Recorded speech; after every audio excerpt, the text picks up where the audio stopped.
السلام علیکم friends, welcome to کتاب نگری یوٹیوب چینل۔ کتابوں کی نگری میں خوش آمدید۔ میں ہوں آپ کی ہوسٹ اقرا یاسین، اور آج میں آپ کے لیے لے کر آئی ہوں عائشہ گل کے قلم سے تحریر کردہ ناول جانے سے تمغر کے ایپیسوڈ نمبر 59 کو لے کر۔ اس ایپیسوڈ کو سٹارٹ کرنے سے پہلے جلدی سے کر لیجئے چینل کو سبسکرائب، ویڈیو کو لائک اور کلک کر لیجئے بیل آئیکن کو۔ اب آتے ہیں ایپیسوڈ کی جانب۔ وہ اس پہ چیخ کر چلا کر اسے نہ جانے کیا کچھ کہہ کر یہاں سے چلی آئی تھی، مگر جیسے جیسے وقت گزر رہا تھا گھڑی کی سوئیاں آگے بڑھ رہی تھیں، دل سنبھلتا جا رہا تھا۔ وہ سوچنے لگی کہ اگر وہ دونوں رات کی خماری میں ڈوب گئے تھے تو انہوں نے کون سا کوئی گناہ کر دیا تھا؟ ایسا پہلی بار تو نہیں ہوا تھا۔ ہاں، کل پہلی بار اس کی طرف سے ہوا، شاید تبھی وہ غصے اور پاگل پن میں اتنا کچھ سنائی اسے، جبکہ زیان نے تو اسے روکنے کی کوشش کی تھی۔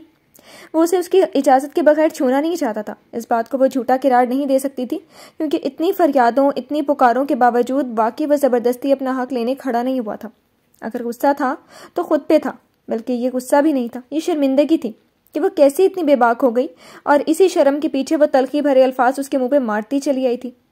اف، صحیح تو کہہ رہا تھا وہ، اجازت میری، اشارہ میرا، تو پھر کیسے وہ خود کو روک پاتا؟ وہ تو میری فکر میں آیا تھا، وہاں مجھے لے جانا چاہتا تھا۔ مجھے اذیت میں نہیں دیکھ سکتا تھا، مگر میں ہی تھی جو سب فراموش کر گئی۔ میں کیسے اسے قصوروار ٹھہرا سکتی ہوں، جبکہ پہل میں نے کی تھی، اور پھر اس کے روکنے پر بھی نہ رکی۔ اسے اب احساس ہو رہا تھا کہ کچھ باتیں وہ بہت غلط بول آئی تھی، جو اسے نہیں بولنی چاہیے تھی۔ اپنے جذبات پہ قابو خود ہی پانا پڑتا ہے۔ وہ اس کے جذبات کو آخر کیوں کر روکتا؟ میں کیسے اس پہ الزام لگا سکتی ہوں کہ کیسے کہہ سکتی ہوں کہ وہ میرے جسم کو نوچنے کے در پہ ہے، جبکہ میں جانتی ہوں کہ وہ پہلے سا نہیں رہا، وہ بدل گیا ہے۔ ہاں، میرا دل کہتا ہے کہ وہ دکھاوا نہیں کر رہا، واقعی مجھ سے محبت کرنے لگا ہے، اور محبت ہوس سے بھری نہیں ہوتی۔ میں نے غلط کہہ دیا نا، وہ پہلے ہی تکلیف میں، میری خاطر وہ بارش میں چلا آیا، اس کے زخم، وہ رو پڑی تھی، 2 مہینوں سے اس کے زخموں کو بھرنے میں لگی ہوئی تھی، اور جب وہ بھرنے کے قریب پہنچے تو اسی کے سبب بگڑ گئے۔ میں اپنے فیصلے سے پیچھے نہیں ہٹنا چاہتی۔ میں اب اس کے پاس ایک ہی کمرے میں نہیں رہنا چاہتی، مگر مجھے اپنے لفظوں پر شرمندگی ہے جو میں نے اس پہ الزام کی صورت میں اچھالے۔ مجھے ان لفظوں کو واپس لینا ہوگا، اس سے ایک لفظ سوری ہی تو کہنا پڑے گا۔ صرف میرا ایک لفظ سوری ہی کافی ہوگا اس کے لیے، اور سوری کہنے کے لیے مجھے اس کے سامنے جانا ہوگا۔ وہ بھی ایک ارادہ کرتی اس کے پاس جانے کو اٹھنے لگی، مگر تبھی بند دروازے پہ کھٹپٹ سی ہوئی، کوئی ہینڈل گھما رہا تھا۔ وہ اٹھتی بیٹھ گئی اور دیکھنے لگی کہ آنے والا کون تھا، کیونکہ دروازہ اس نے لاک ہی نہیں کیا تھا۔ دروازہ کھلا تو زیان اندر داخل ہوا، مگر اندر داخل ہوتے ہی اندھیرے نے اس کا استقبال کیا۔ اوہ، تو وہ اندھیرے میں اپنا آپ چھپانے بیٹھی تھی، مگر زیان کو وہ پہلی نظر پڑتے ہی نظر آ گئی، کیونکہ گارڈن کے نیم اجالے میں اس کا صوفے پہ بیٹھا وجود دکھائی دے رہا تھا، مگر وہ بھی عدم تاریکی میں ڈوبا ہوا تھا۔ بھلے دکھائی نہ دے رہا تھا، مگر آہانہ اس کی چپ چاپ سے ہی جان گئی تھی کہ وہ زیان ہے۔ وہ چلتا ہوا جب اس کے روبرو آ کھڑا ہوا تو آہانہ کو مدھم سی روشنی میں اس کا کچھ چہرہ دکھائی دیا، مگر صرف کچھ چہرہ۔ اوہ، تو تم اتنی سی دیر میں بھی نہیں رہ پائے میرے بغیر؟ دل کو ایک انجانی سے خوشی ہوئی تھی۔ زیان نے ایک نظر اس کے برابر موجود خالی جگہ کو دیکھا، پھر اس جگہ کو نظر انداز کرتا اس کے پہلو میں بیٹھنے کے بجائے فرش پہ گھٹنے ٹیک کر بیٹھ گیا، کچھ اس طرح کہ وہ ایک دوسرے کے بالمواجہ تھے۔ اچھا ہوا یہ خود ہی آ گیا، مجھے یہیں اس سے کہہ دینا چاہیے تھا کہ جو بھی کل رات ہوا بھلا دیتے ہیں، میں غلط تھی، اس کے لیے سوری بھی کہہ دوں گی۔ یہاں وہ سوچ ہی رہی تھی، جبکہ سامنے بیٹھا زیان تو کچھ اور ہی سوچ رہا تھا۔ آہانہ، اس نے آہستگی سے آہانہ کو پکارا تو وہ ہمتن گوش ہوئی۔ بہت برا ہوں نا میں؟ وہ یوں پوچھ رہا تھا جسے کوئی بچہ پوچھتا ہے۔ آہانہ کا سر بے اختیار نفی میں ہل گیا، مگر زیان اس کی طرف دیکھ ہی کب رہا تھا۔ وہ تو سر جھکائے بس کچھ بولنے کو الفاظ تلاش کر رہا تھا، اور نیچے غیر مرئی نقطے کو گھور رہا تھا۔ تم نہ بھی بتاؤ تو میں جانتا ہوں کہ تمہارے لیے میں بہت برا ہوں، مگر کیا تم جانتی ہو کہ آج یہ برا شخص تم سے کیا کہنے آیا؟ اس بار بھی آہانہ کا سر نفی میں ہل گیا، مگر اب کے زیان نے اس کے ہلتے سر کو دیکھا تھا، کیونکہ اس نے سر اٹھایا تھا۔ اس کے نفی میں ہلتے سر کو دیکھ کر وہ آزردگی سے مسکرایا تھا، اور لب دانتوں تلے دبا کر ایک بار پھر سے سر جھٹکا تھا۔ آج میں تم سے یہ کہنے آیا ہوں کہ… وہ رکا، لمحے بھر کا توقف تھا، کہنا آسان نہ تھا جبکہ وہ اس کے بولنے کے منتظر، کہ وہ پھر رکا۔ ایسا کیا کہنا چاہتا ہے جو یہ بار بار اٹک رہا ہے؟ شاید یہ بھی مجھ سے معافی مانگنا چاہتا ہے۔ وہ اپنے اندازے لگانے لگی، مگر نہیں جانتی تھی کہ جو زیان کہنے والا تھا وہ تو اس کے اندازوں سے کہیں پرے تھا۔ آہانہ، میں تم سے کہنا چاہتا ہوں کہ آج میں خود ہی کو اپنی قسم سے آزاد کرنا چاہتا ہوں۔ اب میں اپنی قسم سے پیچھے ہٹ رہا ہوں، اور میں جانتا ہوں مجھے اس پہ کوئی گناہ نہیں۔ اتنی لمبی تمہید باندھنے کے بعد وہ بولا بھی تو کیا؟ ایک لمحے کے لیے تو اس کی بات کا مطلب سمجھ نہ پائی، اور دوسرے لمحے سمجھنے کی بجائے سوال کر ڈالا۔ کیا مطلب؟ کیا کہنا چاہتے ہو تم؟ میں یہ کہنا چاہتا ہوں کہ تم آزاد ہو آہانہ، میرے اور اس گھر کی قید سے۔ آج سے تم آزاد ہو۔ کیا؟ اس کو اپنی سماعتوں پہ یقین نہ آیا۔ کیا واقعی جو اس نے سنا زیان نے وہی کہا؟ مگر وہ یہ کیوں کہہ رہا تھا؟ اس کا اپنی حیرت پر قابو نہ رہا تو بے ساختہ منہ سے پھسلا تھا. ہاں تم یہی چاہتی تھی نا کہ میں تمہاری جان چھوڑ دوں. وحشت ہوتی ہے تمہیں مجھ سے. تم میری صورت تک دیکھنے کی روادار نہیں. ایک ایک دن گن رہی ہو یہاں سے جانے کو. تو میں نے آج بہت سوچا. صبح سے لے کر رات تک بس یہی سوچا کہ چند پل ٹھہرا اور دوبارہ گویا ہوا کہ مجھے تو تم سے محبت ہے نا. بے حد، بے پناہ اور بے انتہا محبت. تو پھر یہ کیسی محبت ہے میری کہ میں محبوب کو اس کی خوشی سے محروم کر رکھا ہے؟ محبوب خوش نہ ہو تو عاشق کیسے خوش رہ سکتا ہے؟ نہیں رہ سکتا نا آہنا. تو بس میں نے بھی تمہاری خوشی کی خاطر تم سے دور ہونے کا فیصلہ کر لیا ہے. نہ اسے چھوا، نہ اس کی طرف دیکھا، نہ اس کے برابر بیٹھا. وہ تو واقعی اجنبی بننے کو تیار بیٹھا تھا، جبکہ سامنے بیٹھی اس لڑکی کے دل پر زیان کے لفظوں سے گھونسا سا پڑا تھا. میں نے تمہاری خوشی کی خاطر تم سے دور ہونے کا فیصلہ کر لیا ہے. یہ جملہ جہاں اس کے لیے بولنا آسان نہ تھا وہیں آہنا کے لیے سننا بھی آسان نہ تھا. اس نے بے اختیار سختی سے آنکھیں بند کی. آخر کیوں اسے تکلیف ہو رہی تھی؟ کیوں اس سے سنا نہیں جا رہا تھا؟ یہی کہا تھا نا تم نے کہ وہ محبت نہیں کہلاتی جو محبوب کو قیدی بنا ڈالے. محبت قید نہیں، آزاد کرنے کا نام ہے. اگر میں واقعی اس سے محبت کرتا ہوں اور اس کی خوشی میرے نزدیک 1% بھی اہمیت رکھتی ہے تو اسے آزاد کر دوں، کیونکہ محبت کرنے والے دلوں کا سکون اسی میں ہے. تو بس میں نے مان لیا تم صحیح کہتی تھی. وہ یہی تو چاہتی تھی. پھر کیوں آزادی ملنے پر خوش نہیں ہو پا رہی تھی؟ کیا وہ کہیں نہ کہیں یہ سوچے بیٹھی تھی کہ جتنا وقت گزر آئے زیان کے ساتھ بس گزرتا ہی جائے؟ وہ تو یہ سوچے بیٹھی تھی کہ وہ اپنی قسم سے ایک دن بھی نیچے نہیں کرے گا. مگر یہ کیسے ممکن ہوا؟ کتنا انتظار ہوگا تمہیں ان لفظوں کو. تو لو آج کہتی ہے. اب تو خوش ہونا. خوشی؟ کیسی خوشی؟ وہ تو حیران تھی ہاتھ کے پشت پہ گرتے قطرے محسوس کر کے. یہ آنسو کب آنکھوں کی کٹوروں سے چھلک کر رواں ہو گئے اسے بھی خبر نہ ہوئی. یعنی وہ چلی جائے گی اس گھر سے وہ بھی ہمیشہ کے لیے. خوش بھلا کیوں نہیں ہوگی؟ تم تو مجبوری میں وقت کاٹ رہی تھی. پر اب میں نے تم پر سے ہر مجبوری ہٹا دی ہے. انسانیت کے ناطے میری خدمت، میرا خیال جو تم نے کیا اس کے بعد سے میں اب اتنا بہتر تو ہوں کہ کوئی خدمت کار درکار نہیں. ہاں تمہارا سہارا، تمہارا مجھے مرہم لگانا، مجھے دوائی کھلانا یاد تو سب آئے گا، مگر فکر نہ کرو، یہ صرف چند دن ہی محسوس ہوگا. اس کے بعد خود سے سب کرنے کی عادت ہو جائے گی. اس خدمات سے بھی تمہیں رہائی دی. وہ بولے جا رہا تھا مگر ایک بار بھی اس سے پوچھا کہ اسے رہائی چاہیے بھی تھی یا نہیں. وہ تو بس یکٹک اس کے جھکے چہرے کو دیکھے جا رہی تھی جو اندھیرے میں ڈوبا ہوا تھا، کیونکہ آہنا بالکل اس کے سامنے بیٹھی تھی جس کے سبب پیچھے سے پڑتی تھوڑی بہت روشنی کا راستہ رک گیا تھا. پتہ ہے آہنا، میں نے سوچا تھا کہ میں تمہیں ان چند مہینوں کے لیے روک کر تمہارے دل میں آہستہ آہستہ اپنی وہی جگہ بنا لوں گا جو پہلے تھی. تم پہ اپنی محبت کی سچائی ثابت کر دوں گا. تمہیں اپنے اعمال سے بتاؤں گا کہ میں وہ زیان نہیں رہا جو تم کو حقارت بھری نگاہوں سے دیکھتا تھا، جو تمہیں دھوکہ دیتا آیا تھا، جو تمہیں پل پل اذیت پہنچاتا تھا. اور میں نے بتلانا چاہا بھی، اور کہیں نہ کہیں میں جانتا بھی ہوں کہ تمہیں بھی مکمل نہ صحیح مگر کچھ تو یقین آ ہی گیا تھا. مگر میں ترستا رہا اپنی محبت کا جواب محبت کی صورت میں پانے کو. بارہا کوشش کرتا رہا تمہارے پتھر دل کو پگھلانے کی، تمہارا ارادہ بدلنے کی، تمہارا فیصلہ بدلنے کی، مگر ہر بار مایوس ہی ہوا. میں تو تمہارے لیے اس قدر برا بن گیا کہ تم اپنے فیصلے سے ذرا بھر پیچھے ہٹنے کو تیار نہ تھی. مگر کیا کروں، تمہیں ایسا پتھر دل بنانے کے پیچھے ہاتھ بھی تو میرا ہی تھا. اب اگر پچھتاتا ہوں تو اپنے ہی گناہ کے سبب، وہ گناہ جو تمہارا ایک نہیں بلکہ کئی بار دل توڑ کر کیا. تم مجھ سے کتنی محبت کرتی تھی آہانہ، کتنی فریادیں کرتی تھی، مگر میں ہر فریاد کو فروگزاشت کرتا رہا، صفاق بنتا رہا. نہ جانے اتنا ظالم کیسے بن گیا. جو بھی کیا بہت غلط ہو گیا. ہو سکے تو مجھے میرے کیے پر معاف کر دینا. ہاتھ جوڑے گئے. جب آہانہ کا دل چاہا اس کے جڑے ہاتھوں کو کھول ڈالے، مگر اپنے ہی ہاتھ برف ہوئے پڑے تھے کہ ذرا بھر حرکت نہ ہوئی. دل نے کہا بولو کہ محبت تھی نہیں، بلکہ محبت تو آج بھی ہے. مگر گلے میں آنسوؤں کا گولا سا اٹکا تھا جس کے سبب تکلیف دوگنا ہو گئی تھی.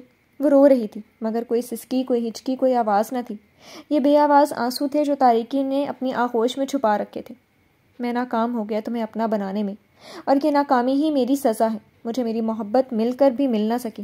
تاعمر یہ غم میرے ساتھ رہے گا. آج ایک بات تو مجھ پہ واضح ہو گئی ہے کہ میں تمہارا تھا، تمہارا ہوں اور ہمیشہ تمہارا ہی رہوں گا. بھلے تم میری نہ سہی، مگر میں تمہارے بعد کسی کو اپنی زندگی میں شامل نہیں کر پاؤں گا.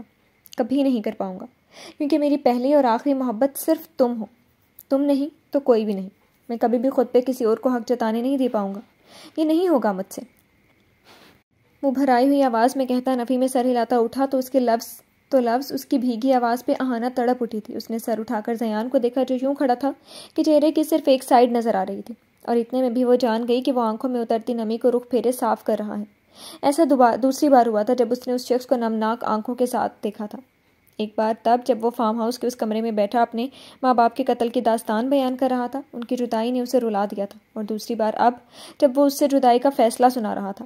ہاتھوں نے چاہا کہ اٹھیں اور اس کے چہرے پہ جا ٹھہریں اور اس کے تر چہروں کو اپنی پوروں سے خشک کرتے جائیں، مگر اس نے اپنے آنسوؤں کو بہنے ہی کب دیا تھا۔ اس نے تو آنکھوں میں آئی نمی کو بھی واپس موڑ لیا تھا، اور یہ سب سے زیادہ تکلیف دہ تھا۔ صبح تم نے کہا تھا کہ تم جلد از جلد مجھ سے اپنا ہر تعلق ختم کرنا چاہتی ہو، خود پر سے میرا ہر حق ختم کرنا چاہتی ہو۔ تو آئی ایم سوری اہانا، ابھی یہ ممکن نہیں، مگر جیسے ہی تم ہمارے بچے کو جنم دو گی میں تمہیں طلاق کے پیپرز بھجوا دوں گا، اور اس روز ہمارا رشتہ ختم ہو جائے گا۔ میں تمہارا شوہر اور تم میری بیوی کہلانے سے محروم ہو جاؤ گی۔ تمہارے نام کے آگے سے میں ایک قاتل کا نام ہٹ جائے گا۔ وہ جو کب سے ضبط کیے بیٹھی تھی اب ضبط کا لاوا پھٹ گیا، سر جھکائے گھٹی گھٹی آواز کے ساتھ وہ رو دی۔ زیان کے منہ سے اپنے لیے طلاق کا لفظ سننا یوں تھا جیسے کسی نے سیسا پگھلا کر اس کے کان میں انڈیل دیا ہو۔ اس کو طلاق دینے کی بات کر رہا تھا، اس سے اپنا رشتہ ختم کر کے اس کا شوہر کہلانے کا حق چھیننے کی بات کر رہا تھا، اور یہ باتیں اندر ہی اندر اہانا کو نوچنے لگی۔ یہ وہ شخص تھا جس سے اہانا نے بے پناہ محبت کی تھی، اور وہ محبت اتنا سب ہونے کے باوجود بھی زندہ تھی۔ وہ کیسے اس سے ہمیشہ کے لیے اپنا یہ رشتہ توڑ سکتی تھی، جبکہ اب تو اس کے اندر اس کی محبت کی نشانی بھی پل رہی تھی۔ زیان کے کانوں سے اس کی گھٹی گھٹی سے سسکیوں کی آواز ٹکرائی تو چونکا اور پلٹا۔ وہ سر جھکائے دونوں ہاتھوں سے چہرہ چھپائے رو رہی تھی، مگر کیوں؟ وہ واپس آیا اور اس کے روبرو وہیں بیٹھا جہاں کچھ دیر قبل بیٹھا تھا، اور پھر اس کے دونوں ہاتھ چہرے سے دھیرے دھیرے ہٹا کر اس کا چہرہ ان کی قید سے آزاد کرتے ہوئے اپنے سامنے کیا۔ مدھم سی روشنی میں اس کے آنسو چمک رہے تھے۔ یہ کیسے ممکن تھا کہ وہ اس کے سامنے روتی اور وہ اس کے آنسو نہ پہنچتا؟ اس نے اپنی انگلیوں سے ہولے ہولے اہانا کے آنسو صاف کیے اور پھر بولا، میں نہیں پوچھوں گا کہ یہ آنسو کس لیے، کیونکہ یہ مجھ سے جدائی پر تو ہرگز نہیں ہوں گی۔ ایسا سوچوں گا تو سراسر خوش فہمی ہی ہوگی، اور میں اب کسی بھی خوش فہمی میں جینا نہیں چاہتا۔ کاش کہ تم مجھ سے پوچھو مجھ سے، لیکن اگر تم پوچھو تو میں کیا بتاؤں، کیونکہ میں تو خود بھی سمجھ نہیں پا رہی کہ میں آخر کیوں رو رہی ہوں، جبکہ یہی تو چاہا تھا میں نے تم سے کہ اب تمہارے اور میرے بیچ کا یہ رشتہ ختم ہو جائے۔ اور اب جب تم راضی ہو تو دل کہہ رہا ہے کہ کیوں راضی ہو، مت ہوتے۔ کچھ بولو کہ نہیں، کوئی ایک بات جو جانے سے پہلے مجھ سے کہنا چاہو، کوئی برائی ہی صحیح، کوئی تلخ بات ہی صحیح، مگر کچھ تو کہو۔ کیا کہوں؟ کہنے کو تم نے کچھ چھوڑا ہی نہیں، بس اپنی سنا کر مجھے چپ لگا دی۔ کوئی الفاظ نہیں بچے میرے پاس، ایسا لگ رہا ہے کہ بولوں گی تو بلک پڑوں گی۔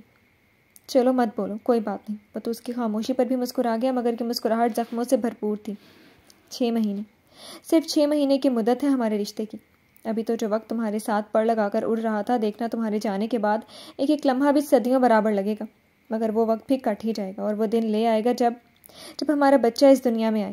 ایک ہیپی فیملی کا جو خواب میری آنکھوں نے تم سے محبت کے بعد دیکھا تھا وہ تو پورا نہ ہو سکے گا، مگر ہم اپنے بچے کو اپنی محبت سے محروم نہیں ہونے دیں گے۔ لہجے میں صدیوں کی پس مردگی تھی۔ اس نے اہانا کے ٹھنڈے پڑتے ہاتھوں کو اپنے گرم ہاتھوں میں لے کر دبایا اور بولا، اہانا میں نے تمہیں یہاں اس لیے بھی روکے رکھا تاکہ میں خود تمہارا خیال رکھ سکوں، مگر اب ایسا نہیں ہو پائے گا، اس لیے پلیز اپنا بہت خیال رکھنا، نہ صرف اپنا بلکہ ہمارے بچے کا بھی۔ وقت پر کھانا، وقت پر دوائی لینا، وقت پر سونا اور خوب آرام کرنا۔ میں نے کیا کہا تھا کہ تم سے یاد ہے نا کہ مجھے ایک پیارا سا گولو مولو صحت مند بیبی چاہیے، بالکل تمہارے جیسا معصوم پیارا سا۔